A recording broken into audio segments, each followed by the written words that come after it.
नरेंद्र दामोदर दास मोदी एक साधारण परिवार में जन्मे भारत के इतिहास के पन्नों में अपने असाधारण नेतृत्व के लिए अमर हो गए। इस यात्रा की शुरुआत हुई थी एक छोटे से गांव वडनगर से, जहां 17 सितंबर 1950 को एक गरीब परिवार में एक बच्चे का जन्म हुआ। यह बच्चा बड़ा होकर भारत की राजनीति को बदलने वाला था। वडनगर का छोटा रेलवे स्टेशन, जहां नरेंद्र मोदी अपने पिता के साथ चाय बेचते थे, उनका जीवन संघर्षों से भरा हुआ था। बचपन में ही कठिन परिस्थितियों ने उन्हें सिखा दिया था कि मेहनत का कोई विकल्प नहीं होता है। कहा जाता है कि जब मोदी चाय बेचते थे तो उनके अंदर देश के लिए कुछ बड़ा करने की इच्छा पैदा हो चुकी थी। छोटी उम्र में ही वे साधुओं से प्रभावित होकर हिमालय की ओर निकल पड़े।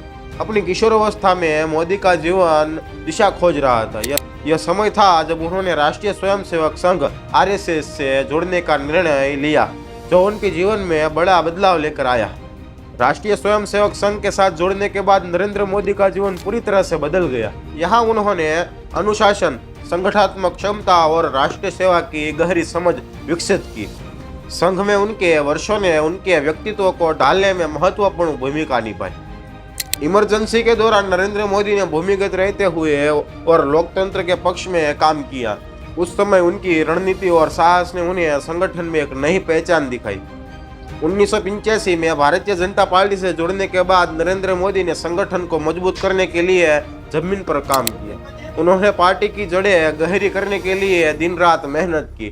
खासकर गुजरात में उनके कुशल नेतृत्व और समर्पण ने उन्हें पार्टी में एक महत्वपूर्ण नेता बना दिया। 1990 के दशक में जब भाजपा राष्ट्रीय स्तर पर अपनी पहचान बना रही थी, मोदी ने पार्टी के लिए कई महत्वपूर्ण अभियान चलाए। अयोध्या आंदोलन और सोमनाथ यात्रा के दौरान उनकी रणनीति ने उन्हें भाजपा के शीर्ष नेताओं में स्थान दिलाया। 2001 में जब गुजरात एक भयानक भूकंप से जूझ रहा था, नरेंद्र मोदी को राज्य का मुख्यमंत्री नियुक्त किया गया। यह निर्णय कई लोगों के लिए अप्रत्याशित था, लेकिन मोदी ने अपनी कड़ी मेहनत और साहस के साथ इस जिम्मेदारी को बखूबी निभाया। मोदी के नेतृत्व में गुजरात में न सिर्फ पुनर्निर्माण किया, बल्कि राज्य को तेजी से विकसित किया। मोदी की विकास पुरुष की छवि बनने लगी, जिसने उन्हें राष्ट्रीय स्तर पर प्रसिद्धि दिलाई। 2002 में गुजरात में हुए सांप्रदायिक दंगों में नरेंद्र मोदी के राजनीतिक जीवन को एक नई चुनौती दी। उनके खिलाफ कई आरोप लगे और अंतर्राष्ट्रीय मंच पर उनकी आलोचना की गई, लेकिन मोदी ने सभी आलोचनाओं का सामना करते हुए अपने राज्य के विकास की दिशा में निरंतर काम किया। इन दंगों के बाद मोदी ने राज्य के विकास पर ध्यान केंद्रित किया, जिसमें उन्होंने निवेश बढ़ावा दिया और गुजरात को भारत के सबसे तेजी से विकसित होने वाले राज्यों में से एक बना दिया। 2014 को लोकसभा चुनाव नरेंद्र मोदी के लिए एक निर्णायक क्षण था। एक प्रभावशाली और जमीनी चुनाव अभियान के साथ उन्होंने पूरे देश में अपनी लोकप्रियता को एक नई ऊंचाई पर पहुंचाया। चाय पे चर्चा और अच्छे दिन जैसे नारे देश में गूंज उठे और जनता ने उन्हें भारी समर्थन दिया। मोदी ने अपने प्रचार के दौरान आम जनता से सीधे संवाद किया और इससे उन्हें चुनाव में भारी बहुमत दिलाया। 2014 में वह भारत के 14वें प्रधानमंत्री बने। प्रधानमंत्री बनने के बाद नरेंद्र मोदी ने कई साहसिक कदम उठाए। स्वच्छ भारत अभियान से लेकर डिजिटल इंडिया तक उन्होंने भारत को आधुनिक और स्वच्छ बनाने के लिए कई योजनाएं शुरू की। जनधन योजना ने करोड़ों गरीबों के बैंक खाते खोले और अर्थव्यवस्था को संगठित करने के लिए नोटबंदी का साहसिक फैसला किया। पाकिस्तान पर सर्जिकल स्ट्राइक और बालाकोट एयर स्ट्राइक ने यह साबित किया कि मोदी के नेतृत्व में भारत अपनी सीमाओं की सुरक्षा के लिए सख्त कदम उठा सकता है। उनकी विदेश नीति ने भारत की साख को अंतर्राष्ट्रीय स्तर पर और मजबूत किया।